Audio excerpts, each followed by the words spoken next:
Hi, I'm Fiona. Hi, nice to meet you. I'm Julia. Nice to meet you. I'm Hi, Fiona. Nice to meet you. Come take a seat. Perfect. Thank you. Started. Right. So as a part of this mock interview, we're going to focus on instructional practices, classroom management, and professional development learned in our educational psychology. Before we get into all of that, though, we just want to hear a little bit about you and where you're from and what you're about. Awesome. So I'm from Utah.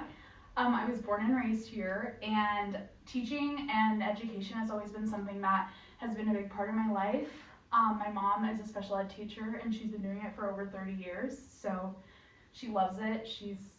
That's her number one thing, and just seeing her and being able to see how well she does things, how her students respect her, how much she just has love for so many kids, and I really resonate with that. I think it's really an awesome thing. I worked in middle schools, I've worked in high schools, and I've been at the elementary school that I worked at for 3 years, Mount Mahogany Elementary. I have a soft spot for elementary kids. I love them. I'm a big crafter. I just made my nephew a quilt for Christmas.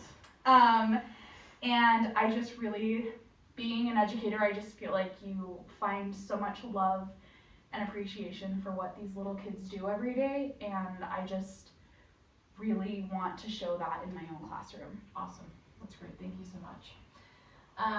So the first question we have for you is, how do you incorporate learning theories into your teaching practices?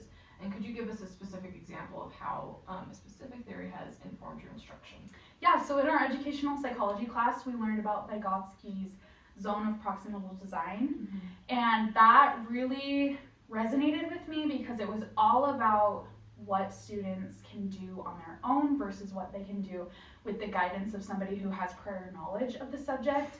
So I love seeing students who think that they can't do something or something's too hard for them. I just love seeing them open up and actually try, and then they get to the point where they can do it all on their own. I think a lot of people think that younger students, especially in kindergarten and first grade, I think they kind of think that they're helpless and they can't do much, but in reality, these kids are so capable of doing so many amazing things. In my class, we had a set routine, and we could say a word and the students did it, so they think about it, they know what they're doing, and I think if you let kids do more of their own work, do less, maybe not less guidance or instruction, but you kind of let them take the wheel, I think it's really important, and I think that's something that I really valued in that class, just because they were able to, they found pride in what they were doing, and I think that's a big part of the theory. Yeah, totally. That's great. I love that. One of our other questions for you is, how do you assess student learning and adjust your instruction based on assessment data?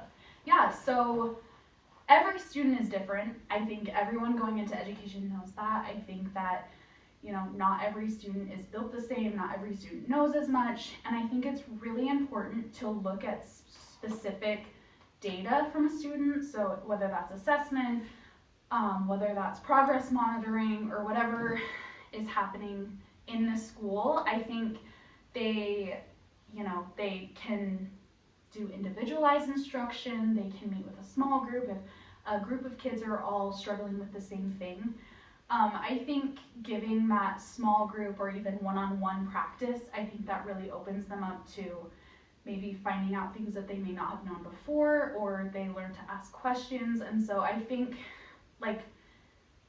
putting the data to their specific needs from their assessments, I think that's a really good thing. And I think, building curriculum off of it and building assignments and maybe, having that extra support that they'll need, I think it's really important, because some kids just get caught up in, I don't know this.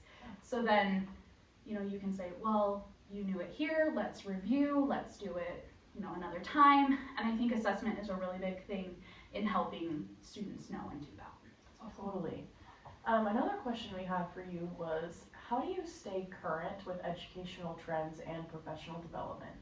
Yeah, I think obviously being on the internet there's a million things that you can find for education. I think it doesn't necessarily have to be anything that, you know, your district may use. I think it's really important to kind of browse and see the new things that students are learning, especially because you're not on the same, you know, you're not the same age as your students, so kind of tailoring things that they like into your classroom. I think that's really important. So you could do, you know, a Kahoot, and you can do games, and integrating those fun online learning opportunities really helps students, and I think it keeps them engaged in your classroom. You know, focusing on school policies, policy changes that might come up, I think that's important in keeping your classroom running, and you know, making sure that your students are doing what they need to do under you so they don't fall behind or they don't have problems in their future classes in the school. And I think, you know, focusing on personalized learning, again, like with assessments and other things, I think integrating that and helping them and giving them those tools that they can, you know, work with and use, I think it's really important to just keep your classroom up to date. Obviously, don't do everything online. I think you can do a lot of learning without technology, so I think it's important to, you know, have technology in your class, but also learn and integrate things that they can just think on their own as well. That's great. Awesome. Thank you so much for answering our questions. We really appreciate that. And I just have one follow-up question. For when you talked about the students being able to do their own and we should hand a lot more over to them, was there something that surprised you that you've seen working with your kinders or younger grades, just that maybe parents or other teachers might say, oh, they're definitely too little for that and that wouldn't work, but has actually worked out really well in a classroom setting or whatever that is? Right.